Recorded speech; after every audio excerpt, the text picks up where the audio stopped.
আজকে আমি করব ছোট আলুর দম। ছোট আলুর দমটা আমি বেশ সেদ্ধ করে নিচ্ছি। এটা সেদ্ধ করে অনেক টাইম লাগবে 8 ঘন্টা লাগবে পরে দেখি। এবার ঢাকা দিয়ে দিই সেদ্ধ হোক।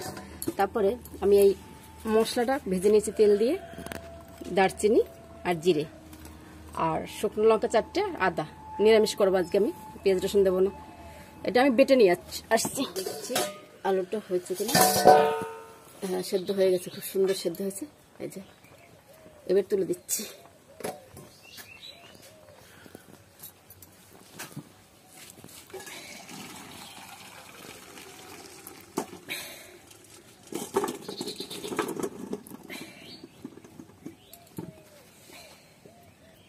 আমি এইবার আলুগুলো ছুলে নেব, সবগুলো ছুলে নেওয়ার পর তারপরে আলুর দমটা হবে। এইভাবে সবগুলো ছুলে নিচ্ছি।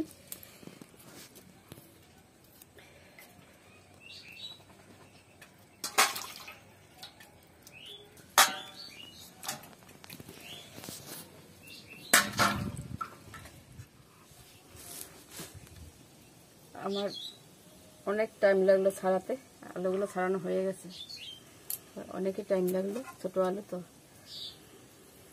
এইবার আমি এটাকে আলুর দমটা করব।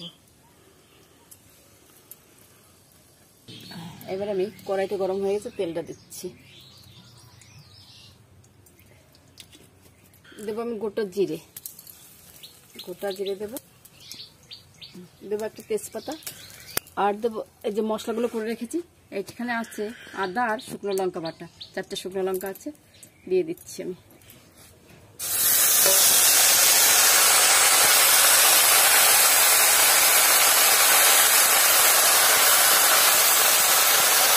দেবো আমি 1 চামচ নুন, যতগুলো লাগে এবার থেকে হলুদটাও দিয়ে দিই।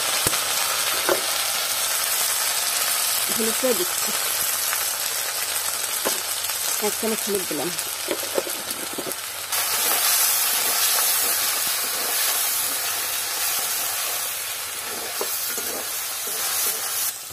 এবার আমি আলুটাও দিয়ে দিই, সেদ্ধ করে আলুটা। এবার আমি কষাবো।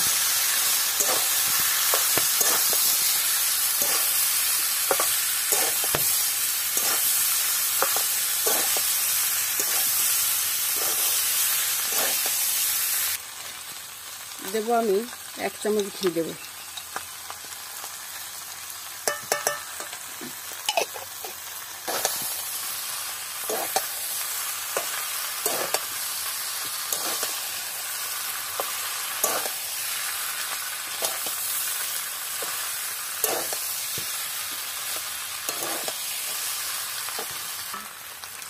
এভাবে আমি 5 থেকে 6 মিনিট কষিয়ে নেব।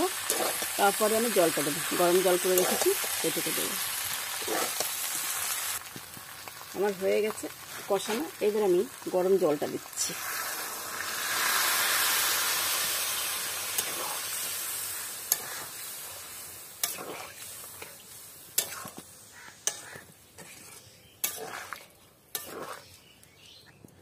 জল দিয়েছি, এবার আমি ঢাকা দিয়ে দিই ফুটুক, তারপর মশলাটা দিয়ে নামিয়ে দেবো। দেখি এতে ফুটে উঠেছে। এবার আমি মশলাটাকে দেবো। এই ভাজা মশলাটা তেল দিয়ে আমি ভেজে রেখেছিলাম, দারচিনি আর জিরে, এটাকে দিয়ে দিচ্ছি।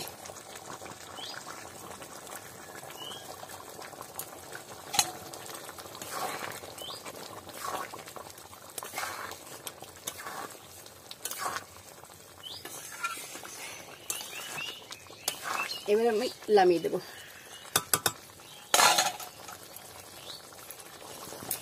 হয়ে গেছে আমাদের নিরামিষ আলুর দম।